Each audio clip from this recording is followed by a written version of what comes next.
2020-এ premier league জয়ের পর বেরসিক করোনার জন্য সমর্থকদের সঙ্গে শিরোপা উৎসব করতে পারেনি লিভারপুল। তাই অলরেড ভক্ত ও ফুটবলারদের এবারের ট্রফি প্যারেড নিয়ে আগ্রহ ও অপেক্ষা ছিল তুঙ্গে।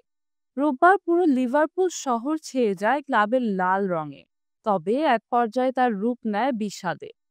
বেপরোয়া একটি গাড়ি লিভারপুল সমর্থকদের ধাক্কা দিয়ে চলে যায়, কারো কারো গায়েও তুলে দেয়। নিউ ইয়র্ক টাইমসের তথ্য মতে এই ঘটনায় 4 শিশু সহ আহত হয়েছে অন্তত 47 জন।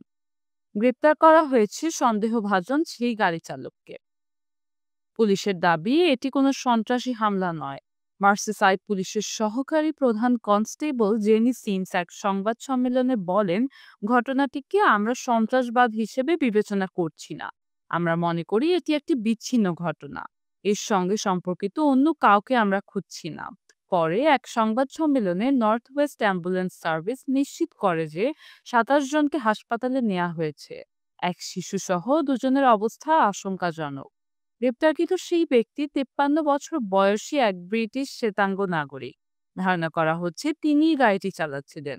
প্রিয় ক্লাবের শিরোপা প্যারেডে সামিল হতে এদিন রাস্তায় ছিলেন বড় থেকে ছোট প্রায় 10,000 সমর্থক। চ্যাম্পিয়নদের বহন করা ছাদখোলা বাসটি শহরের ওয়াটার স্ট্রিটের পাশ দিয়ে যাওয়ার কয়েক মিনিট আগে কালো রঙের একটি গাড়ি উপস্থিত সমর্থকদের ধাক্কা দিতে দিতে দ্রুত বেগে এগোতে থাকে।